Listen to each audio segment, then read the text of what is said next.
Welcome back to T-News 9 channel, where we bring you the most compelling stories. Today, we are diving into Chapter 12 of Love is Reborn, titled The Thing He Always Avoided.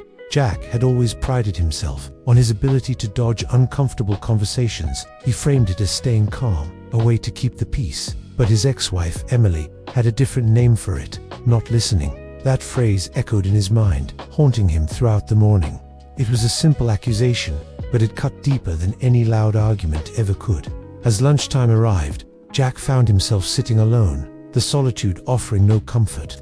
Instead, his mind became a cinema, replaying their old disagreements. He wasn't thinking about the shouting matches or the slammed doors. No, his memory was stuck on the quiet moments, the subtle ones that he had so easily dismissed. The times Emily would try to talk, her voice soft but earnest, while he was only half present, his mind already somewhere else. He remembered her saying, "It's fine," with a sigh he never questioned. He had taken her words at face value, relieved to avoid a conflict. He'd told himself he was just keeping things calm, but now, sitting alone with his thoughts, a painful realization washed over him. Emily hadn't just stopped talking to him one day. He had stopped hearing her long before that. He had tuned out the nuances, the pleas hidden behind her quiet resignation.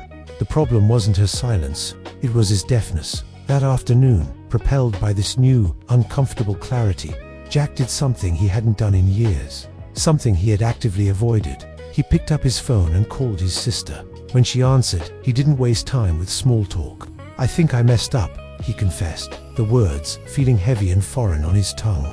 The line went quiet. For a moment, Jack braced himself for a lecture, for an "I told you so." But what came next was simpler, and somehow, more profound. His sister's voice was steady as she replied, "I know." And for the first time, Jack didn't fight back. He didn't offer excuses or try to defend his past actions. He just listened. He let her quiet acknowledgement sink in, accepting the truth of it without resistance. He was finally hearing what others had been trying to tell him all along. Later that night, Jack found himself staring at the unsent message he had drafted to Emily. He opened it, and with a newfound sense of purpose, added another line, a raw confession.